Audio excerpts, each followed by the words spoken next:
How you doing, everybody? My name is Dean Olson. I'm a songwriter, radio host, and producer from Orange County, California.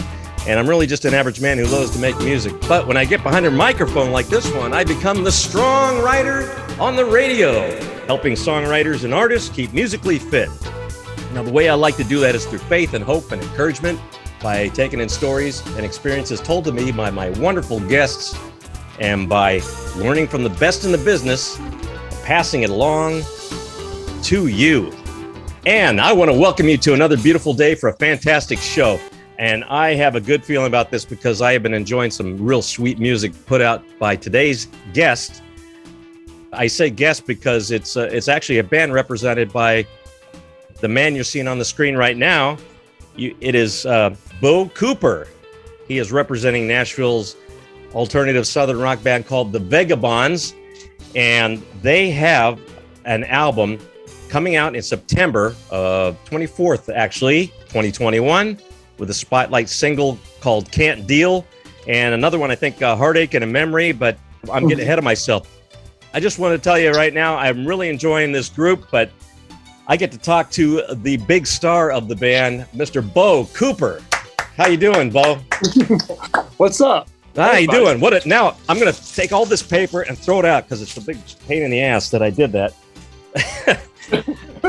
The intro is the worst part of the show for me because it's the best part for you because I get to introduce you, but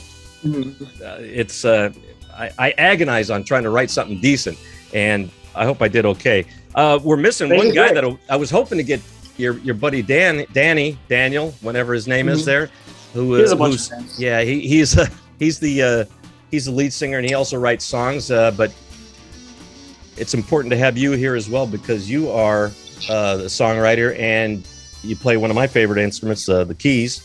So you have, what's your main instrument? Especially when I'm hearing here, you have like a Wurlitzer, or what is the keyboard that you have in the back right now next to you? This is a Wurlitzer 200A. I got it right after our European tour in 2017. So I've had it for 4 years now, and I actually went to a keyboard shop because I was having problems with my Nord, and the guy was like, well, you can spend $500 to fix the Nord. Yeah. And I was like, yeah. Well, how much is that whirly in the corner? And it's like, so I kind of made a sacrifice there. So I got the whirly, but the Nord's still trucking. Oh, good. Yeah, the Nord I didn't fix the Nord, but the whirly is here now. Yeah. So the Nord's not a lost cause. It's hard to throw out something or give away an instrument that that you're comfortable with, But it's too bad when they get sick, or Yeah, it got sick, and then I just fixed it myself, and then I bought the Wurlitzer. Yeah. But here we all are now, me and the Wurlitzer, and we're all here now. That's pretty good. So how long you been doing? How long you been? Is this your instrument of choice? You've been playing piano or keyboards or anything like that for very long, or like? Since I was 8 years old. Oh wow! 20 years now. Okay. 20 years this month, actually. I started in August when I was 8 years old. My mom put me in. Yeah. Get my calculator out here. So you're 20 something. So you're 28. You guys are young guys then, the Vegabonds, huh? I'm still the baby. Yeah, are you? Yeah. Me and Danny are the range of the band. He just had a birthday, but yeah, we span about. When I joined the band, I was 21, and we spanned the entire 20s. I'll just say that. Yeah, that's all I'm going to say about that.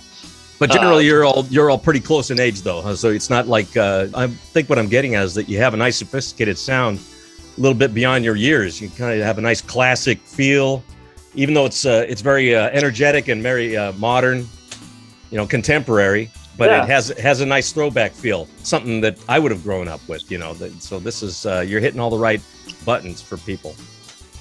No, thank you. I was probably just listening to a lot of Chicago, a lot of Deep Purple. My dad showed me all that stuff when I was really young, and my mom put me in piano lessons when I was 8, but my dad, he's a drummer, so he got me drumming when I was like 6 years old, and that was my instrument of choice.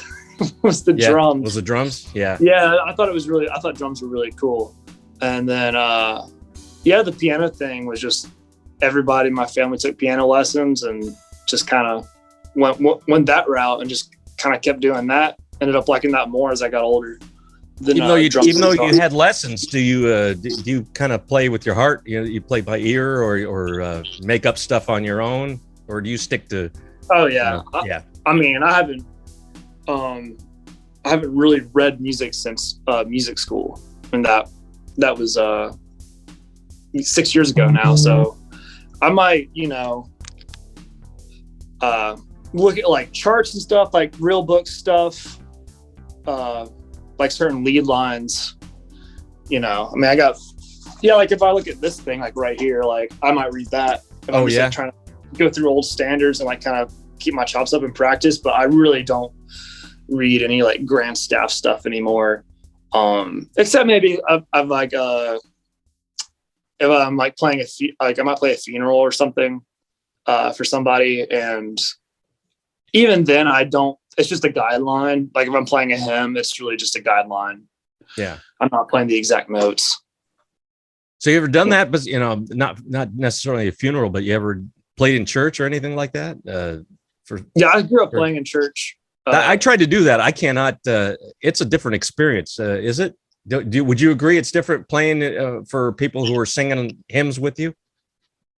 Oh, well, the way I started playing in church was like through like praise and worship. I was like 12 years old, and my dad got me involved with the band because he kind of like my dad's a sound guy, so he donated like a couple speakers, and he threw me in with the speakers.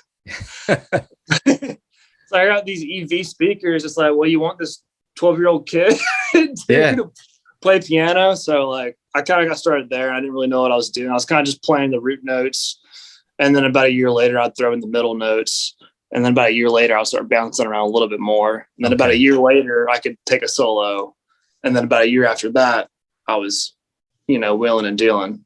It took about 4 or 5 years of playing in church before I felt like I could hold my own on stage. Okay. But, just kind of like trying to stay in the background, not be loud. If something sounds bad, stop playing, and then reverse engineer how to make it sound good.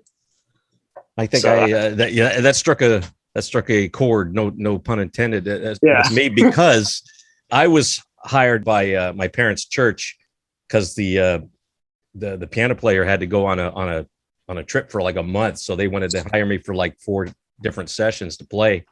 Oh, nice. And I think they kicked me out the first day because I was playing either too fast or too slow, and you almost get the congregation. They let you know right away that you're screwing up. You're going too fast. Stop it.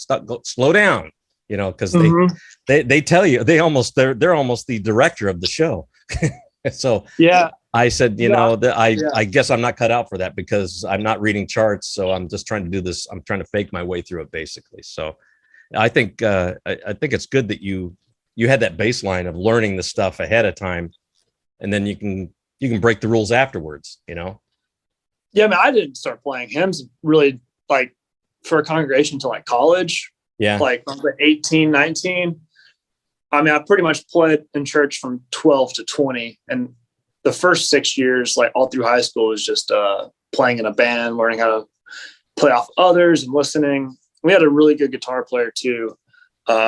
He knew like a lot of Grateful Dead licks, stuff like that. A lot of Leonard Skinner licks and Allman Brothers licks. Like, dude played a Strat every weekend and just ripped. And that's basically how I learned how to solo, was just listening to a guitar player solo. Yeah. I really learned how to do an 8-minute solo then, right? Because all these jam bands that you're talking about. I learned how to steal licks. Yeah. Those are good ones to think of, because they're very progressive. I mean, they just go all over the place, or let's go another 2 or 3 bars. Let's do it. Just keep going. Just keep it going. Just keep it going. Yeah. Oh, you pick some good. I don't know what you call them, role models, or you have some good influences. Oh yeah, the church was all older guys. Like I was a child. I was the youngest one in there, so it was like all people in their 40s, just they've been doing it their whole lives, and I didn't really know anything. I was just kind of lucky to be there. But yeah, that's where I learned how to play with people and listen. Oh, okay. So the church was the first thing, and then you went and started jamming with some other people your age, I guess, other bands. Yeah, I mean, like I would me and my cousin would jam in a tool shed, like a Casio keyboard and a Ludwig drum set. That was my dad's. Yeah, we would do that pretty much every weekend. Like Friday or Saturday was jams and Sunday was church jam. So the weekends were always jam filled. And then high school, school days were just marching band, concert band. I couldn't get enough, honestly. Yeah. So to sum up your growing up into your teenage years, music was all around you all the time. So, and whether you were playing it or somebody was playing around you, right? Mm-hmm. Yeah. Yeah. Did your dad ever play? Did your dad ever play the drums around you? Demonstrate what he used to do? And I mean, yeah, like really early on, the way I learned how to groove was this is before I even rode a bike. Like he seriously put he wrapped his arms around me, put his foot on my foot, and just did this. Yeah. Before on the floor. We did that for probably 15, 20 minutes until he just let go. And then my arms and feet were on their own. Cool. This is real, when I was 6 years old. I didn't know how to ride a bike till I was 7. So wow. I was playing 4 on the floor before I could. I was trying to come up with the phrase, but there ain't nothing before I could ride a bike. Yeah. Yeah. The old phrase, just like riding a bike, except just like playing drums, So good to know. Yeah. I don't usually get to hear that kind of story. Most people are saying, I started at 8 and then went on from there and got into a band, but hooked up with these guys. How did you know all these guys in the Vegabonds as friends, or did you meet them later? I met them online. You did? Oh, okay. Yeah, I met them on the internet. It's interesting how that is. So you didn't know Danny until you checked out this. Were they already an established group of guys doing something? No, I was looking for a job online, and I used to respond to fly. That's how I got my first couple of gigs in Nashville, just responding to flyers. I would keep my eye open for anything like flyers on the street, flyers in restaurants. And there's things like Nashville Gig Finder on Facebook. And, Craigslist had its own thing at the time. And I used to go on all that stuff and just search. I type in, keyboard player or keyword piano player, whatever the keywords were. And I just looked for jobs. And then I found an ad international Southern rock band. That's great. Looking for a keyboard player, and I've had a couple guests do that. Yeah, where they put an ad, or they saw an ad in the recycler and they did it, and then it turned into a band. So I thought that's good. I'm glad that these things work out in the end. Isn't that how Styx found a couple of guys? Later on, I think so. Yeah, I think Styx is the one. Yeah, they put an ad in the paper, and they found a couple of guys through that way. I think that's a pretty wild way to do it. Well, you're a fan of these bands from the past. It's like when they say classic rock or any of these other genres. To me, it was just rock that was on the radio when I was growing up. So that was my classic rock. But Styx, Journey, Chicago. Not maybe Zeppelin, but Steely Dan, things like that. Those were all groups I was growing up with, and I would see. And it's weird how. Journey had a situation where they found their they found that Filipino dude that was singing for him, and then he's phenomenal. Yeah, and he found them on YouTube or something like that. I can't. I'm screwing up the stories for all these people, but bad. When somebody loses a singer like Queen, or Bad Company moves on and gets a new guy. It's great that these bands can still continue to do what they like to do, even though they don't have the same singer anymore, that you're used to. But I think the best example is Van Halen, Van Hagar. I mean, that worked out great. Yeah. and then lose it. And then that is a soap opera, that those guys, but it's, Now That's they like lost. best Now they case lost their scenario. namesake. You know, they still got Alex, but they lost their namesake basically. So Yeah. and they still continue to go on because now Edward's son Wolfgang is gonna pick up the mantle, which is nice. So Yeah, it is. But definitely listen to a lot of Van Hagar. you did? I did. Yeah. Oh yeah. A lot of Van Hagar. So right from the beginning, like go start from the beginning of the catalog when in 85, 86, when he put out the first album. 5150, I think it was. Yeah. 5150 is the big one. Yeah. And like really like I spent more time probably watching Live Without a Net, that DVD, than I did listening to the records. I might have watched that DVD every weekend. Yeah. This was before like YouTube and Netflix. So like the DVDs you had were the DVDs you had. So that was what we had 5150.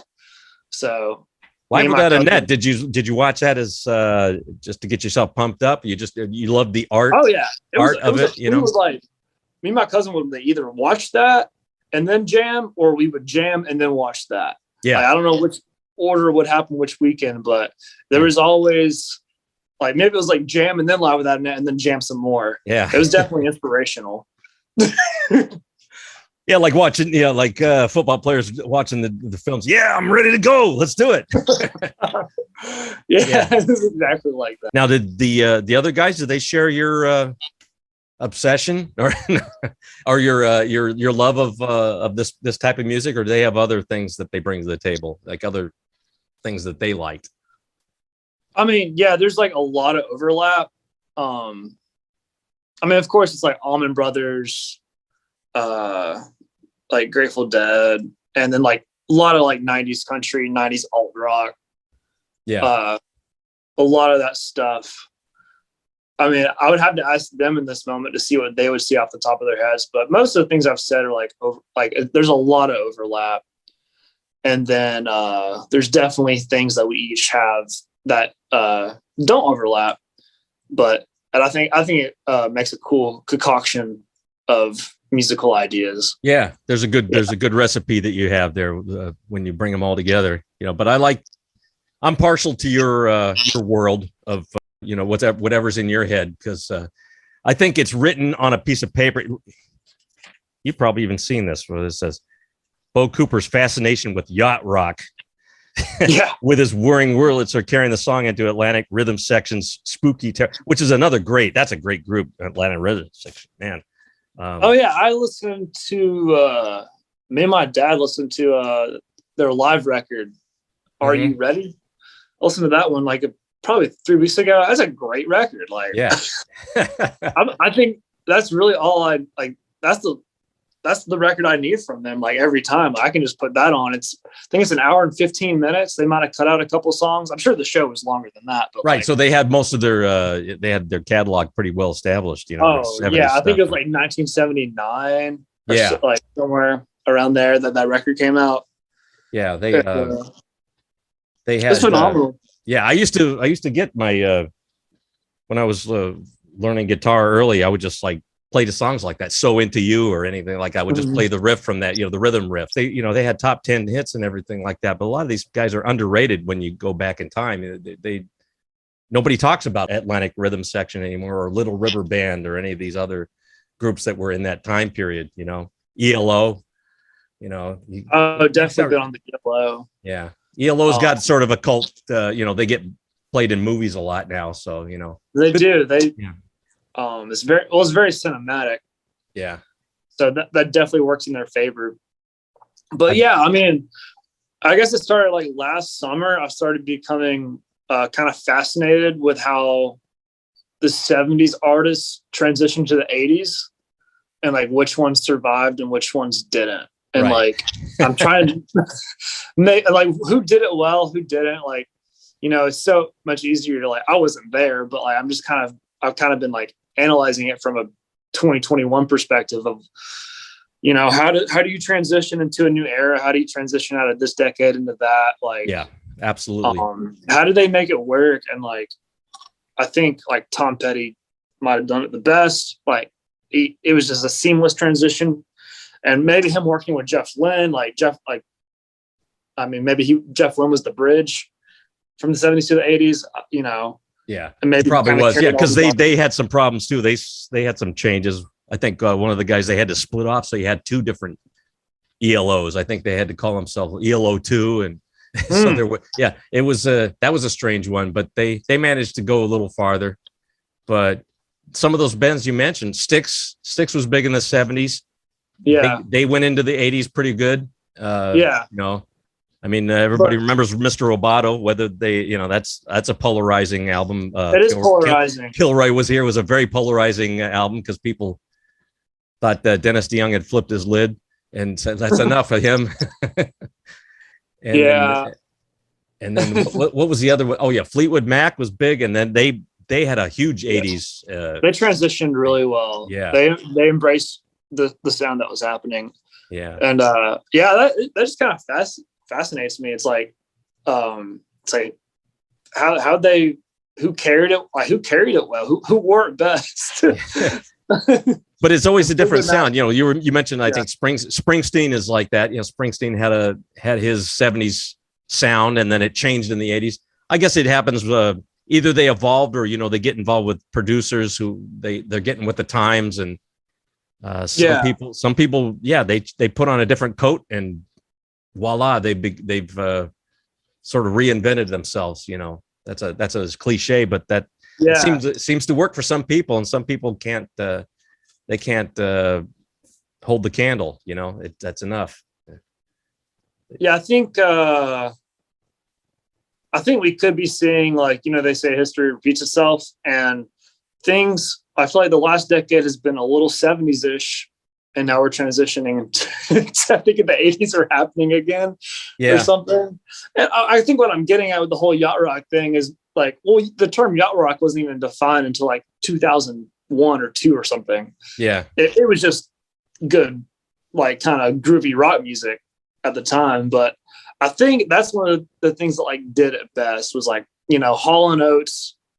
They transitioned really well. Yeah. And I was kind of making a playlist and making notes and listening to music. It's where did they come from? How did they get here? Did they do it well? It's I love traveling, Traveling Wilburys so much. I went to a Traveling Wilburys tribute show a few weeks ago.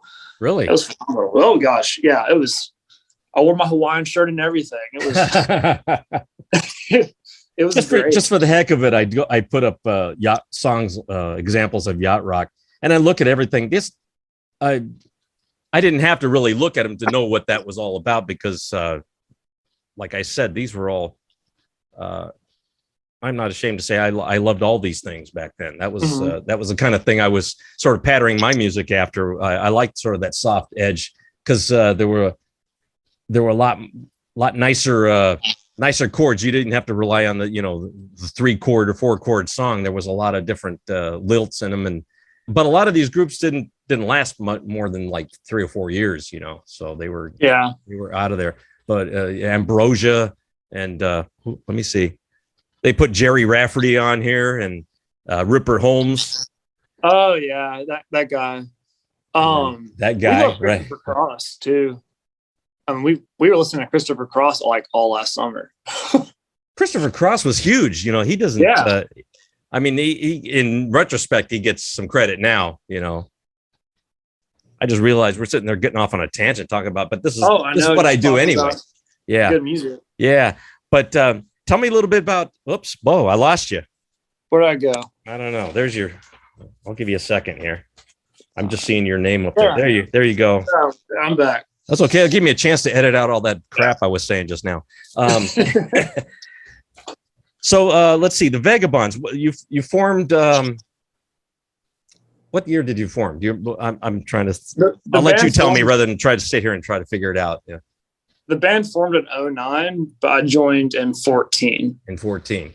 Yeah. And that's when it really started taking off and picking up steam here, or I think it didn't really happen till middle or late 2016 was when we got What We're Made Of out there, and songs Used to Go and Oh My Lord, and those were the ones that kind of took that record onward. And I was trying to think about like the first time like people knew who we were when we showed up somewhere, and like we did this like basically a torture tour, like a beach tour of the whole Gulf, like from March till about the end of May, about 2 months.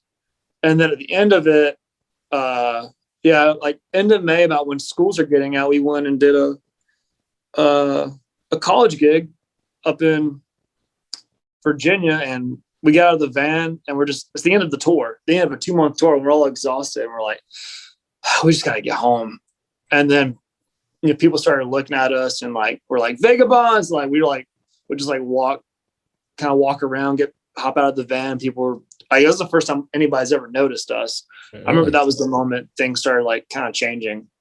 It was the end of that 2-month beach tour in 2016. Did you call it a torture tour? Is that what you said earlier? Yeah. torture for you guys because it was hot and everything. It's hot. It's hot, and you're doing a whole lot for not a whole much, but you love it. Yeah. And, but yeah, that was the beginning of what I thought things looking up. And I mean, I was still in school when I joined the band in 14, and then I graduated in 15. And the band waited on me to graduate, which I got to give props to, because that was super cool. I did not expect them to wait on me to graduate. Like, I kind of thought I would just be in the band for about a summer, and then they would have to find a new keyboard player. I was like, they're not going to keep me, because these guys, because they got a tour offer with Tesla that summer. And I was like, well, if they keep getting offers like this, there's no way they're going to take me out. Yeah. And I think there was an offer to go on tour with like Yes and like all this crazy stuff, like all these offers. And I was like, there's no way they're going to wait on me if they're getting this. And they just decided like, we need to stay in Nashville and work and save money and wait for me to finish school and kind of like recollect. I think you need to as a band, you need to recollect about every 6 years, every 5 to 6 years. Is that true? So like 2009 to 2014 came around, needed to recollect. Then 2014 through 2019, 2020 comes around. Good time to recollect, honestly. Yeah. Because we took about 10 weeks off between when everything hit the fan in March to we got back together in June. And we took a lot of time off. And the first thing we started playing when we got back together was Heartache and a Memory. We didn't know what we were going to play, but we started jamming, and like, it sounds so cliche, but it just kind of happened. Like, it happened in about 10 minutes. I had the chords, Richard had the guitar lick, Danny had the lyrics. Like, it was just, it's like we all had different pieces to a treasure map that we didn't know each other had. That we didn't know each other had. And it's like, wait, you got this? Yeah, I got this. And then just like, we kind of put the pieces together, and it's like, we already had them independently and had no idea what they went to. Yeah. And you didn't really feel you needed to alter each other's piece of the puzzle. They just seemed to fit together. Huh? I didn't have to change a single lyric. That's awesome. I didn't have to tell him to sing anything different. Can you believe that? That's almost magic, Bo. You know what I'm saying?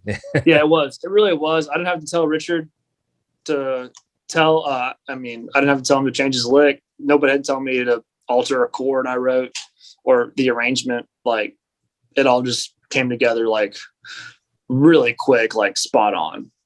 That song, it kind of just blew my mind. When the band was established, was Danny always the guy singing behind the mic? Or do you have other guys? As far as the Vegabonds go, yeah. Yeah.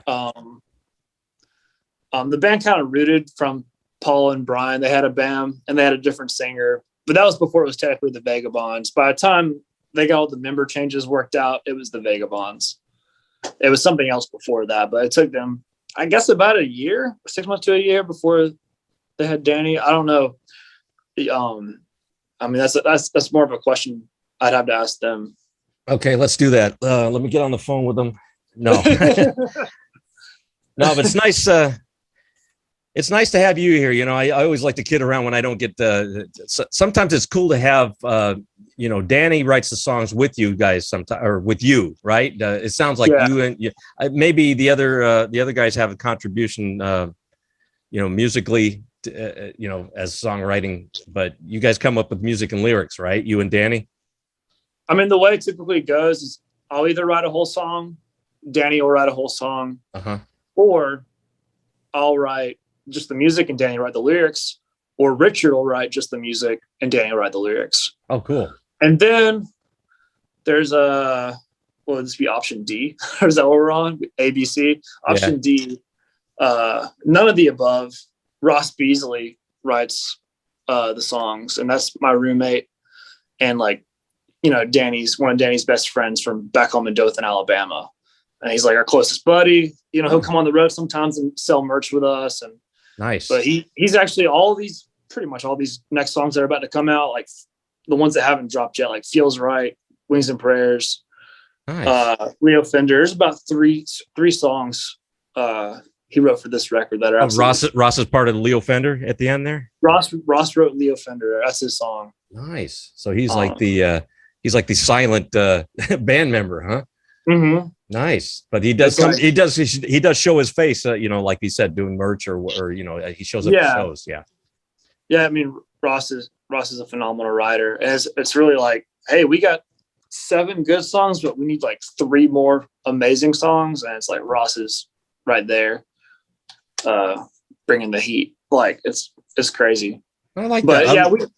That's pretty much it. Like as far as writing, there's really not much more out. Like there's nobody else outside. Ross is really the 6th Vegabond. So it's pretty much, you know, it's all in the family. It's a family business.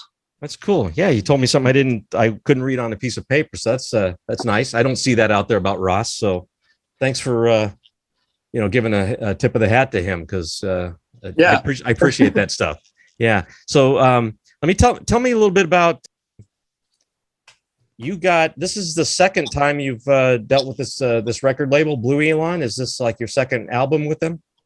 That's our second record with Blue Elon. Yeah. We put out 5 with them a couple years ago. The other ones with somebody else. Yeah. Were the other ones independently, or did you have a record deal back then too? We were all independent. Everything was independent. How'd you meet? I assume you met Kurt, you know, when you were introduced to the label and everything like that. Because I've talked to him. Yeah, he's a pretty incredible guy, and he's got quite a diverse, interesting lineup of artists on his label. So it's nice to see you guys on there too. Yeah, it's awesome. We love Kurt.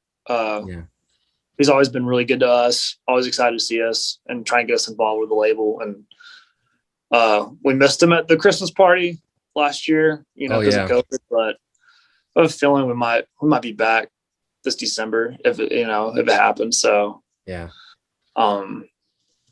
Obviously, you hung around for another go at it, because you did this Sinners and Saints with them. So maybe there's more in the future. It sounds like you found a good place to be for a while, right? Oh, yeah, I mean, we're already working on a new record, so yeah, I'm already kind of gathering my acorns. Well, yeah, this makes sense, because all these songs that you wrote, this was like, you know, these are like 2 years old almost now. You know, you did this way before COVID struck. So you didn't write anything during that lockdown period. Everything was kind of done on this album, right? Well, no, I mean, so Heartache was written in the heat of the pandemic. Oh, okay. When you told that little thing that was during that time. We took 2 months off because there was just too much craziness in the world. And it was just like, nobody can make a plan or agree on anything when there's just chaos. Like, it's just like, hey, let's just stop, take a couple months off, come back. And we wrote Heartache in like 10 minutes. Nice. And it was, I mean, and it was just, the best thing about it is that we did not want to play a sad song. Like, we might've had a couple sad songs. We had several like kind of slow songs that we were going to put on this record that were good. Mm-hmm. But it just like, we got to the point where it's like, I don't want to play this. I don't want anybody else to hear this, even though it is technically good. It's just not what the world needs right now. And I just wanted to play something that people could feel good to and not worry about the world. And I just was trying to make myself feel good. And, you know, it's like, I mean, that's why I played this. Like, it's just, I'm just trying to play things that are happy. and people can dance and sing too. Yeah. Like, I don't want. Oh, I don't want it was very danceable. I mean, or Yeah. at least the kind you can sort of sway and bob your head to, and it really gets in. Yeah, it's got a nice rhythm in the keyboard there. So, Thank you. yeah, and then Danny's singing with that. It's almost stripped down a little bit. You know, it's not like too much instrumentation. It's just let the song. Like you said, you wrote it in about 10 minutes or so. So it sort of carries itself. It's almost like it wrote itself and it plays itself. It does play itself. Yeah. Heartache and a memory. A heartache and a memory.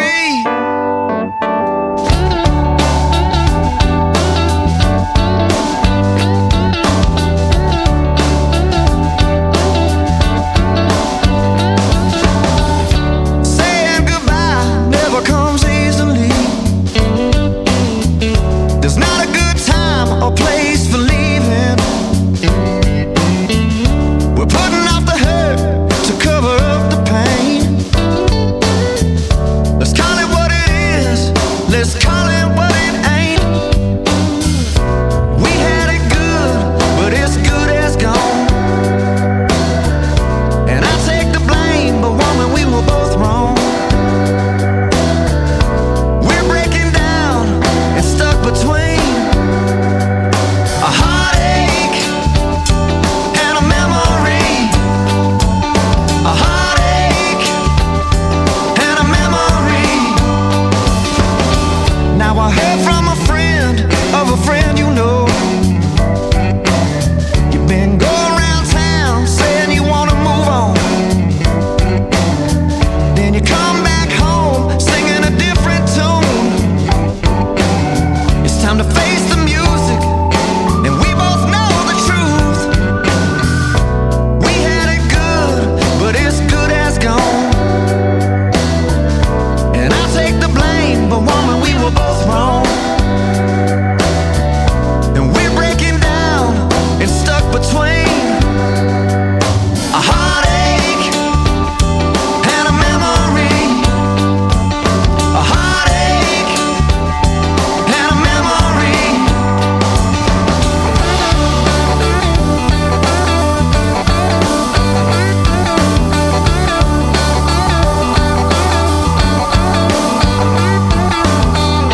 Memories of you, making memories with me.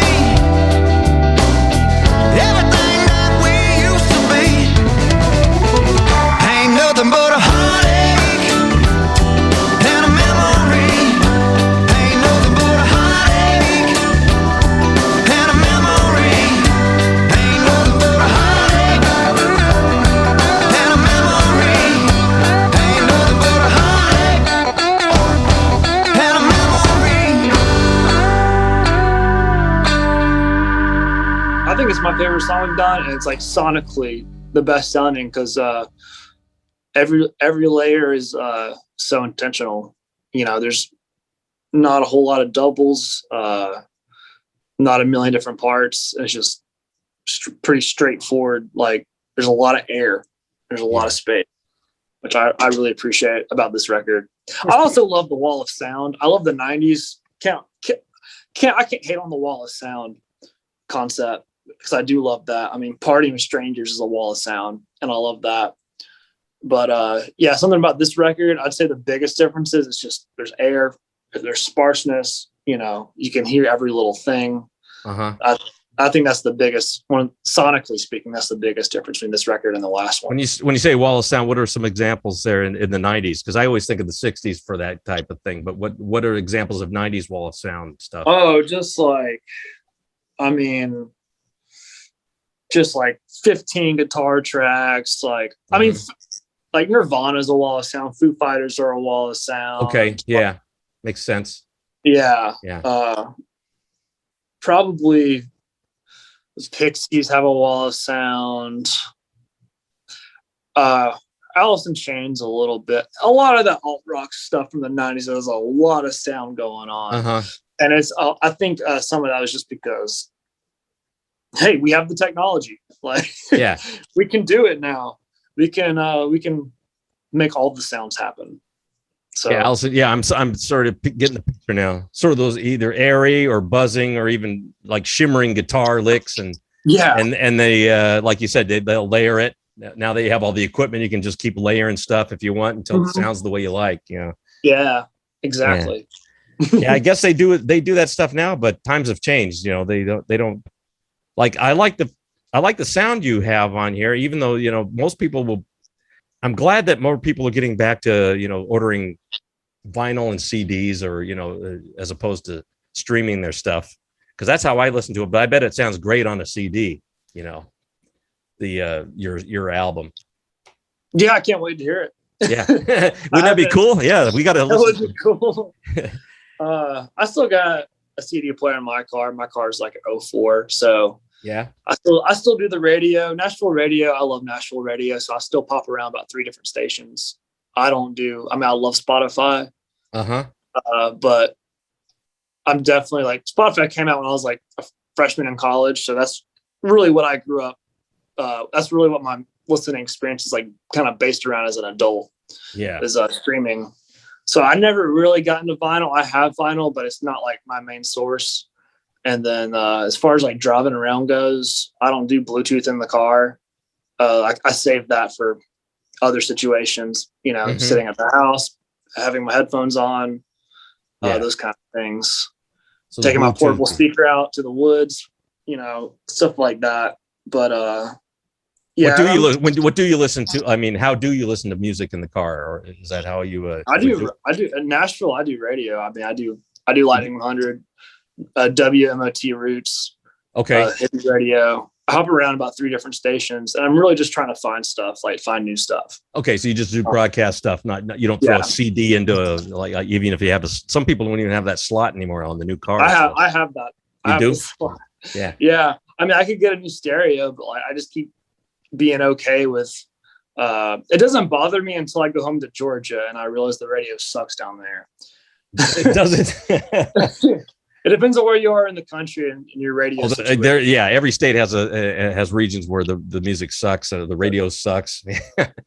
But when you can actually get it, but now, it's just like in anything else, in radio and in streaming, you got so many darn choices now. When it used to be when you go to a record store, you knew exactly what you were going to go look for, and or discover. But now you have so much, you're just overwhelmed, so you just pick what you can. So it's nice when you have something. I love being able to be thrown a couple of groups like the Vegabonds that I had heard of you guys, but I never really, got it until I started, getting ready to talk to you guys. I started listening to this. I said, is this what you guys have always sounded like, or a newer sound for you? Have you evolved since? This is a new sound. This is, I would have to say the last 2 records, what we're made of, and 5 are pretty much part 1, part 2. If you ask me, like, it's part 2, it's just a different version of the same record. And this is like a whole different thing. Okay. So this album V you did a little bit ago, that was that sounds a little different than what you did now. To me, V was part 2 of what we're made of, to me. Okay. Really sonically speaking, and like kind of like thematically. And then this record, to me, this is like part 1 of a new, maybe like part 1 of a part 2, or part 1 of a trilogy. But yeah, it's a new sound that I think I want to keep dialing in, going a little bit harder into. What's nice is that you can change your sound as long as you have all the same members. You just deciding to go a different direction. It's not like, now we're going to change all the players. Like we're going to fire, I'm not going to name these guys out loud, but hey, we'll fire you, and then we'll bring some more guys in, and we'll go back to the, whatever the recycler, or whatever that place that you found these guys. Yeah. No, I know what you mean. Good. Somebody knows what I meant.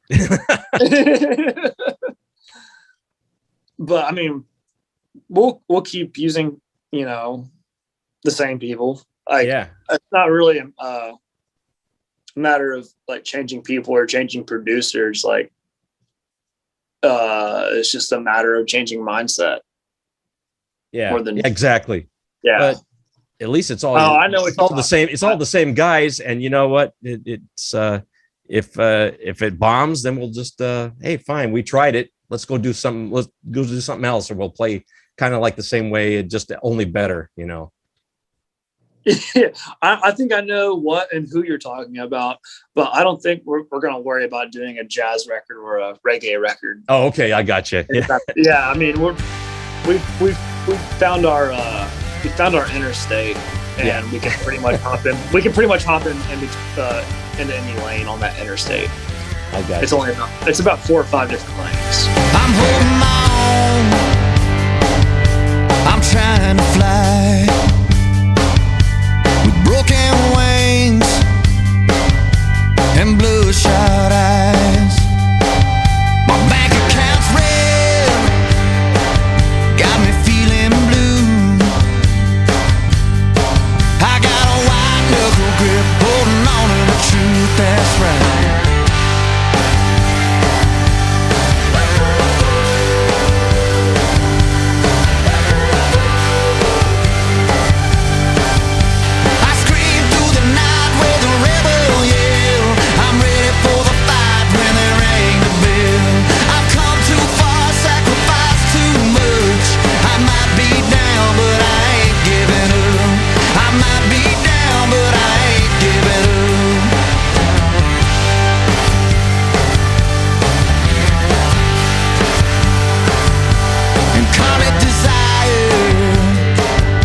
It's deep in my soul, and it's burning brighter the further I go. I'm still standing, I'm not alone, and you can bet that I'm gonna keep on keeping on.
Rick Rubin said, if you're going to be eclectic, you better do it early on, so that the fan base kind of anticipates you being diverse. Mm-hmm. So it's like, you better do it by the second or third record. Like, you don't want to be changing your sound at record number 6 or 7. Right. Yeah. Like Talking Heads were always kind of like out there and yeah, things like that. So they never. So if they wanted to change up and do something weird, they already expected that. yeah, exactly. Or Rick Astley, say he decided he was going to do something completely. They said he was going to do a rap record or something. That now they said now you've gone off the rails or something. You know, that would actually be amazing. Yeah, you ever see him do some Foo Fighters songs, and they oh yeah, and Dave Grohl ate it up. He said, "This is awesome." So I grew up with Rick Astley. I want to hear more. Because he went out and did Everlong. He got a guitar and played Everlong. I think you can go see it on YouTube somewhere. Rick Astley playing with a guitar. Rick Astley's playing Foo Fighters, and Foo Fighters are playing Bee Gees. Yeah, it's an interesting world now. Are they doing are they doing like a Bee Gees style album, or are they actually going to play Bee Gees songs? Because I noticed that they're calling something The DG, right? Like the DGs, like Dave Grohl's. Oh yeah, that's funny. That is really funny. Yeah. So I'm laughing inside. Don't worry. They can kind of just do whatever they want, Yeah, that's another one. All right, so let me let me get back to the subject. Oh, you know what you were saying about Ross and writing Leo Fender. Yeah. Today is August 10th. This is, if we were doing this right now as a live broadcast, today, August 10th, is the birthday of Leo Fender. So that you and I are talking about that song. And he was born right here, very close to where I'm sitting here in Anaheim. And then he died 30 years ago in Fullerton, which is about 2 miles away. So awesome. He has a museum. Leo Fender has a museum out here. And it's just a tiny little place, but that guy was amazing in himself. But what was the inspiration? You just like to say, hey, I want to write a tribute to this guy, or to that sound, the big amps and everything. And well, I can't tell you what Ross's inspiration was, but I can tell you my impression of the song when he showed it to me. And the impression I got was that the song was like a prayer for musicians. Like, God bless Leo Fender tonight. Thank God for guitars and amplifiers. Yeah. So I just looked at it like a prayer. Like, if we put it in a set, I would treat it like a church service and put it about number 3, pretty early on, like, go and bow our heads to the music gods real quick. Yeah. Because, music is a sacred thing. We've only played that song one time live. We played it towards the end, but when we start playing and the record comes out, I'd like to do it number 2 or number 3. And he played it, Ross is really soft acoustic. I was like, dude, that's a rock song. Like, you put some electric guitar behind that and you pitch it up a whole step and get Dan to sing it a little bit higher. Like, that's a rocker. So that's really all I did to the song. I think pretty much just kind of said, like, dude, that's not an acoustic song. That's a rock and roll song. And we started playing it. I didn't change any lines, didn't change anything musically. We changed up some of the solo sections at the end. We changed a little arrangement, but the song is, that's Ross's song. Yeah. And Ross is sort of taking you to church. That's kind of a nice way to put it. Yeah. Yeah. And I don't know if he thought of it like that. I don't know if he thought of it like that, but I was like, yeah, this is like a prayer of gratitude towards the music world. Yeah, everybody open their strats and set your dials to 8, and let us pray. Let us pray. God bless the offender tonight. Thank God for guitars and amplifiers.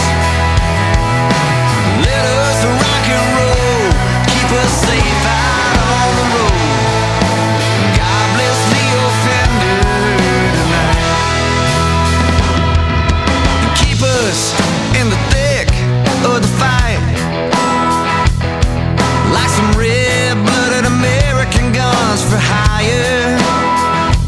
Out there moving in the night, keeping it high, keeping it tight. Keep us in the thick of the fight. Oh, and God bless the offender tonight. And thank God for guitars and amplifiers. Let us rock and roll, keep us safe out on the road. God bless the offender tonight. Now let us dance beneath our lucky stars. Let it be worth all the cheap motels and barrooms. Maybe we'll be the golden rule, wearing a pair of blue suede shoes. Let us dance beneath our lucky stars. God bless the offender tonight. And thank God for guitars and amplifiers.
So tell me about, I just wanted to compliment you. I mean, we talk about Heartache and a Memory and Can't Deal. That's actually a single, right? You're going to do you're going to make a video for that, or have you? Or? I don't know. We're talking about it. We don't have anything right now. Yeah. Could happen in there, but it was, Can't Deal with You right now. Who's responsible for writing that one? Was that you or Danny? That was me. That was you. Yeah. That's the first song I've written 100% of on for the Vegabonds. Cool. Yeah, that's my first all exclusive song, and I wrote it towards the end of, I think, 2017. I held on to it for about 2.5 years before I pitched it, just because I never thought it was good enough, so I just kept dialing it in. And when I first started working on it, it sounded like music theater. Oh yeah. Yeah, it sounded like pretty Disney. It did it? And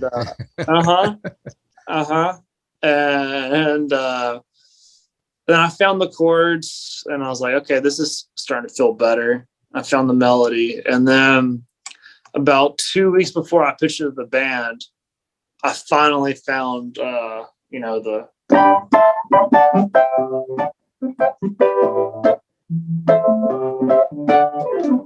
I found that, and I was like, okay, it's time to pitch it. It's done. That's the song, so I didn't know if they were going to take it. I thought it was a little soft for everybody else's liking, but everybody else loved it. So I love playing that song every night, and we do it we do Heartache and a Memory, and then we don't even wait 2 seconds before the last note of Heartache before we go into Can't Deal, and it's a blast. I'm just having so much fun on stage playing those songs. Won't you hold up a minute? I just need some time to clear my head. Can you give me one good reason why we gotta argue till there's too much said? 'Cause it's not that I don't love you, and it's not that I wouldn't do everything I could to give you more love than my heart allows. It's just that I can't deal with you right now.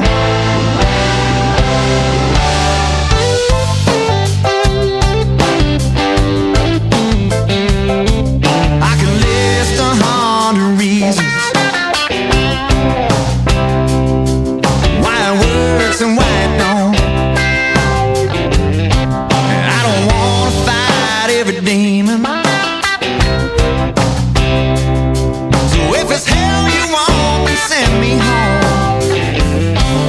'Cause it's not that I don't love you, and it's not that I wouldn't do everything I could to give you more love than my heart allows.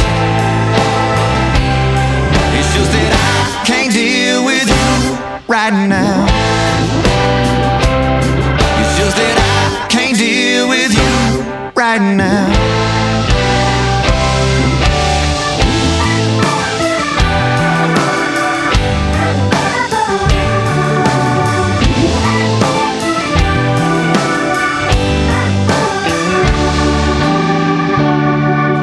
It's not that I don't love you, and it's not that I wouldn't do everything I could to give you more love than my heart allows.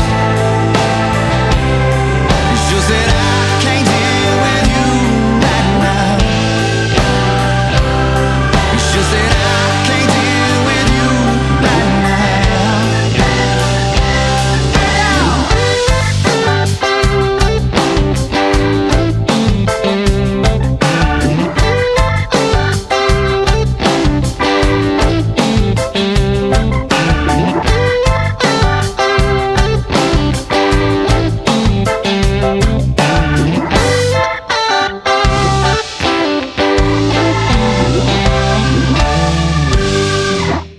it blends in with the other songs. It doesn't sound out of place at all. If you're saying that, it was a little soft, that has just the right amount of groove, with the Wurlitzer going, and because you're keeping a nice rhythm going with the whole thing, and then you have who's playing the guitar with you there, and Richard. Richard's tearing it up on the Strat. Yeah, but that's the lick with some pedals and stuff too. There was some effects going in there, so it everything blends together very well. So I like. Oh yeah, like Richard totally killed that part. Like I had the part, but he kind of like solidified the lick even more. He gave it more nuance on the second half of the phrase specifically. Yeah, but he totally crushed that. So when go ahead. I'm sorry. Yeah. Sorry, I was just like once I had the song sounded soft to me before I came up with that, and that's what gave me the confidence to pitch it. Okay. It's like they're gonna like this, like because you see it like when I like think of a song, like it's like, okay, do I like this? And then you expand outwards, like, okay, are they gonna like this in the practice room? Okay, now are they gonna like this out in the crowd? Okay, are they gonna like this on their speakers at their house? Okay, you start small, and like you think about it from the perspective, each perspective gets bigger.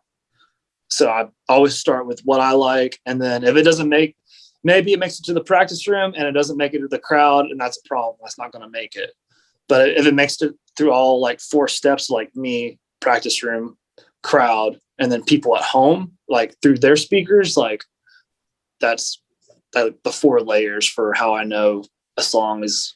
And I have to be able to see it in my head, like too. True. Sometimes I see it in my head. It's like, I know they're going to like this in the crowd. Like there's no doubt about it. And then sometimes you don't know until you see it. So those are kind of the 4 levels of a song being perceived well. Not necessarily a good song, but a song being perceived well. Well, I can't thank you enough for saying it like that. I don't get enough of the songwriters on my show that actually express that that's how they think about it, because I'm even afraid to ask, well, hey, are you thinking of just yourself? Hey, like, I don't care what everybody else thinks. Well, if they like it, they like it, and then we'll keep playing it or something like that. But you actually think of it, how I like it, how the band's going to like it, and how the crowd's going to like it. Mm-hmm. And then how people in their cars or listening to it are going to like it. So I tend to do that too. So it's like, I just want to make sure I put out something that sounds great. But I like how you describe that. How the 4 levels. Start with you. You don't do it the opposite way. It doesn't work the opposite way. Yeah. You start with you and you expand out. It's like kind of based on a little bit of Buddhism, like to like be a good person. Like you start with you, and then you work out your community, your friends, and your family. Okay, then you work out maybe to people like a little bit more outside, like people in your state, and like you just keep people in your country and the people in the world, and you small, and then you kind of just basically an exercise in expanding consciousness, except you apply that to songwriting, and it's like an exercise in kind of predicting what people might enjoy and what's going to bring the most joy to people and yourself. Oh, wow. Whoa. Yeah. That is deeper than I was expecting. No, I also think of the same. I think that's great. A great way to think of it. And I also think of it as like, well, if I enjoy it and I'm playing it with the full enthusiasm of loving it myself, people are going to pick up on that. And if they like it, then they'll know it, then we'll like it together. So it's like, it's got to start as something that you like. Otherwise, like then you're going to end up playing something that they like and you hate. And then it'll be, like, oh, we have to play that again, for them. Yeah. They can, and people can tell, like they know when you're enjoying something, and they can tell when you're just trying to get through something. Like not everybody in the crowd may not know the ins and outs of music and music theory, and like they don't know everything about music, but they like most people understand people, and they understand like feeling, and so like they can see you on stage. It's like there's even things I've started doing recently on stage that are pretty much just for me. Like like I've started bringing out a synthesizer. So about every now and then I'll synth it up, and I know everybody in the crowd isn't exactly digging it, but I love it. And then I know there's like at least 20% of the crowd that's obsessed with it, and I know that's my 20%. Like those are the people that will come back to hear that, and the other people are just going to ride it out until they hear Georgia Fire hands or right until the B3 organ comes back. No, it sounds like you got it. You got it figured out to some degree. Go ahead and give let's do a little bit for the 20% over there, and now we'll get back to let's see if we can get the whole room going again.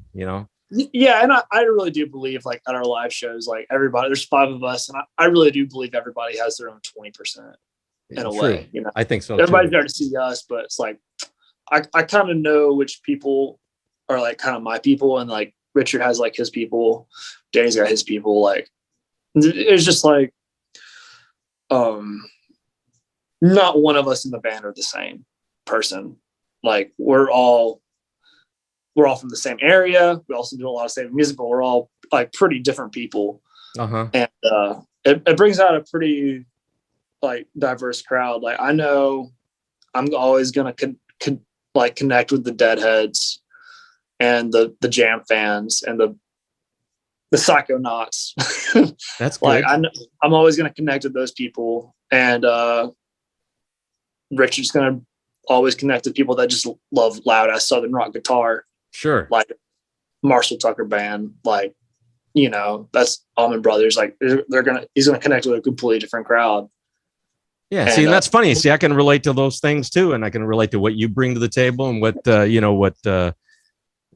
everybody. That's the beauty of having a band where everybody brings something different. But let me ask you real quick, because you were talking about the pitching, like Can't Deal, for instance. You had the pitching. How does that normally work? Does it work differently for other songs, or did you have a specific way you wanted to pitch that? Like just play it on the keyboard there, or do you make a demo real quick and just have them hear what you might think it will sound like, or do you just play it and sing it? I produce a lot and I make a lot of demos, but when it comes to the Vegabonds, I think my best way for pitching is just to go in the practice room and play and sing it on piano, even if it sounds rough. Because it's just what I see in my head. And I feel like that's the test I have to pass, because I can feel it in the room if they're enjoying it, even if I ain't singing every note too pretty. Like I can tell like when people in the room are feeling it, and then we just get right down to business.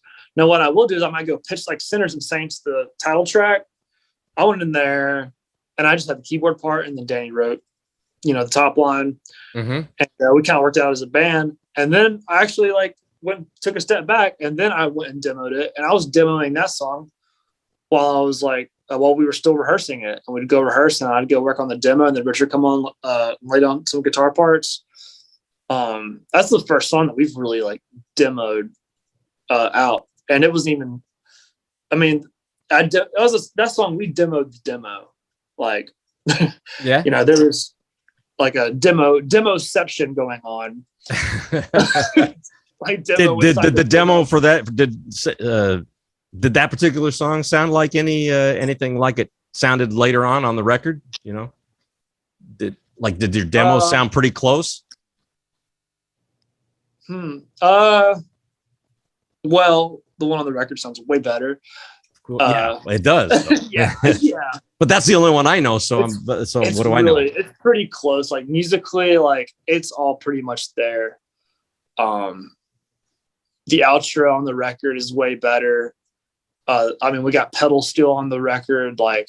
Oh yeah. I think I had more synthesizers. I might have had more synthesizers and more. I had a lot more percussion on the demo, but that was just me being a goofball, kind of going through my sample packs and throwing in a conga here and a tambourine there and just seeing what works. And one of the best things about that song now is, Tom Tapley, our producer, is like, dude, you need to do organ hits on the Get Mines.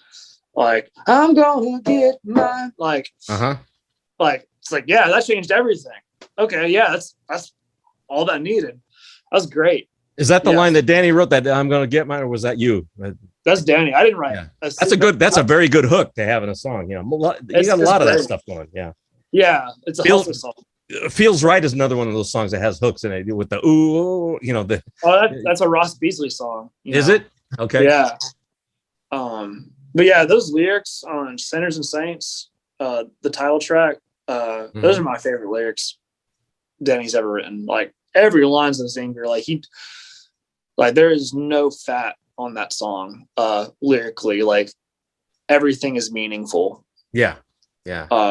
It's tight and it feels good when you listen to it. So we spent a lot of time on the production. Like we demoed the demo on that, and then I knew pretty much exactly how I wanted the drums to sound. I was like, Tom, I want these. I want these drums to be dead, like deader than your grandma, man. Like I want these songs to be like the sound to sound dead. Like we put towels all over everything. I mean, it's just so subdued. Really? Yeah, we don't normally put towels on stuff and like t-shirts on snare drums. We don't normally do that. We're pretty wide open. But with that song, we kept it tight and clean and punchy, and it's a great headphone song. It is. Okay. Yeah. Well, I listened so far. I haven't heard it in headphones. I was listening to it in the car, and it was. Yeah, you got to hear. You got to hear it with all the full fidelity. It really has a nice. It's nice. I've heard things on my phone, and then I've heard them on on the speakers. You got to hear them. You got to hear it the way it's meant to be. Yeah. But hey, thanks for talking about that. What a great show that you've made for me here today. But all we did was talk about, maybe like trivial stuff like yacht rock and some of the stuff we like to listen to, and not enough about the Vegabonds. But I hope you understand that I have love for this album, and I like you guys. So it's been a treat to hear you, because I get to hear a little bit about that process, about how you guys went through. And hey, hats off to Ross. Good. Ross knows what he's doing. I didn't realize. So yeah, he has a couple of good nuggets to bring here. So. Oh yeah, I mean, he wrote 2 or 3 songs on the last record too. I mean, like I said, he's part of this family. So yeah, but thanks for sorry for cutting you off, but thanks for talking about Richard and Paul too. But yeah, poor Brian, all we talked about is like taking his drums and putting towels over him and everything. So so it's nice to. We talked about the drums. Nothing comes easy and talk is cheap. Actions speak loud and hustle don't sleep. Can't never could, truth don't lie. Nobody's gonna pull the wool over my eyes. I'm gonna get mine. I'm gonna get mine. Well, I was born down south, raised up with the sinners and saints. They taught me how to pray and they taught me how to play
Oh, and like another thing about Sinners and Saints, the production, like Richard tore up that ending on that.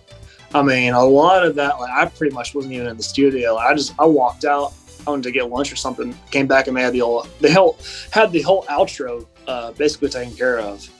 Oh, for Sinners and Saints, you mean? Yeah. Like I knew there was going to be an outro, but I thought it was going to be like an 80s fade out. Nope. That thing sails on. Like, and now we double it live. That's our only regret from the record. We didn't double the outro section on the title track, but now we do it 2 or 3 times live. So that's, if you want to see that doubled, that's where it happens. But nice. Yeah, we recorded the pedal steel in my house, and that's when you hear that phaser, that swoop on the end, like, oh yeah, we went hard with the phasers on the end of that, and that, you know, we're just like, we need some swoops on those downbeats. So I could talk about the production on that song all day. I wish you could, but, you know, but I'm starting to remember that you probably got to get out of here, so I don't want to. Yeah, you know what time it is? Exactly. Yeah, it's probably your time. It's like 5:15. So I probably and I don't know if that's your phone. Everybody's like trying to get a hold of you now or something. Yeah, something like that. But you know what, Bo? It's been real nice. I wish I had probably gotten maybe some substantive questions, but all I know is that this is a great album, and I'm going to be sharing it with people so that they get to hear what you've been talking about all this time. And you know, and that we didn't even talk about "Ain't Giving Up," which that kind of rocks the house. I think that's a good one. "Ain't Giving Up." That's all Danny. That is. Mm-hmm. Good job. Good job, Danny. Hey, sorry you couldn't be here, Danny, but tough. we get Bo to speak for all of you. And I think that the obvious question that people will ask me, what Vegabonds, how'd they come up with that name? Was it just a takeoff on Vagabond, or was there a little bit more to it? Play off on Vagabonds. I mean, I wasn't there for all that. Yeah, I was guessing that you were, you know, you came in when it was already named. So, hey, if I could name the band now, I'd call it Sinners and Saints. Would you? I'd call it this record, and that's kind of where our mindset is. Like, we are this record right now. You wouldn't call it Auburn Ribbon Section or whatever it is, you know, something like that. Isn't that where they were from? Auburn. What was? Yeah, they're all from Auburn. Yeah. That sounds great. Really, thank you very much, Bo, for your time. Sinners and Saints. That is the new album by the Vegabonds. Is their second with Blue Elon Records, and it drops September 24th, 2021. And you've been listening to BEAU COOPER, and let me officially thank you once again for coming on. I know we've just been sort of chit-chatting and rambling on, but I love it. My listeners love it, and we definitely talked about your love of music. We can certainly get that from you. So, and that comes through in the album, and I can tell that the other guys love this music the same way. Otherwise, it wouldn't sound like this. It sounds very genuine, and really honored that you guys are sharing it and that I get to talk with you about it. So thank you, Bo. It really has been a pleasure. Thank you. Thank you so much. And here's the clap again. Here. Yeah. Bo's got to get going. I don't know what he's got to do, eat, or he's got to go do something. So let's let him off the hook and have a great rest of the night, okay? You too, Dean. Take care now. Bye-bye.